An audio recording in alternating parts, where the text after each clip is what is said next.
Olá, queridos, muito bom dia. É um enorme prazer estar com vocês aqui mais uma manhã para nós darmos continuidade à nossa reflexão de ontem.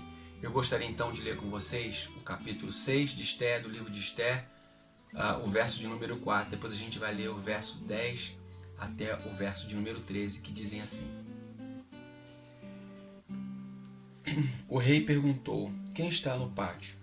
Ora, Amã havia acabado de entrar no pátio externo do palácio para pedir ao rei o enforcamento de Mardoqueu na forca que ele havia preparado.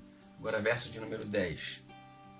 O rei ordenou então a Amã: vá depressa apanhar o manto e o cavalo e faça ao judeu Mardoqueu o que você sugeriu.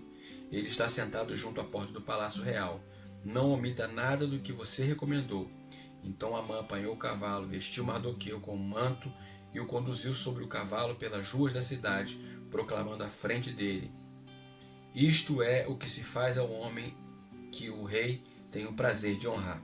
Depois disso, Mardoqueu voltou para a porta do palácio real. Amã, porém, correu para casa com o rosto coberto, muito aborrecido, e contou a Zélia, sua mulher, e a todos os seus amigos tudo o que lhe havia acontecido.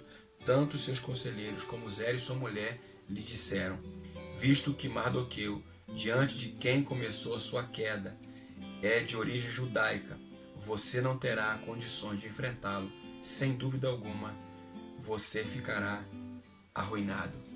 Queridos, esse texto diz que na manhã seguinte, quando o rei acordou, ele foi ao palácio procurar um dos seus oficiais para lhe dizer que tipo de honraria ele deveria dar para essa pessoa chamada Mardoqueu.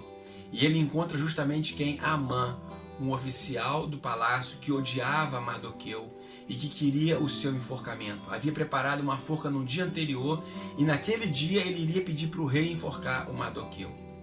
Se o rei tivesse honrado o Mardoqueu 5 anos antes, certamente naquele dia o Mardoqueu seria enforcado. Mas a Bíblia diz que 5 anos se passaram porque havia um propósito de Deus.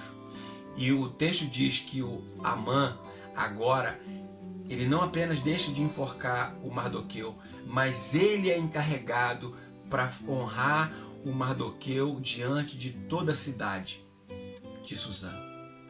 Esse texto nos ensina algumas lições muito preciosas. Deus não apenas honra aqueles que são fiéis a Ele, mas como também disciplina aqueles que humilham os seus servos. Queridos, eu quero dizer para vocês que é possível que você esteja passando por um tempo de luta, de humilhação, que pessoas estejam espizinhando você, falando mal de você, fazendo críticas a você, sobretudo por conta daquilo que você crê, por conta daquilo que você tem pregado, por conta daquilo que você tem tentado viver diante de Deus.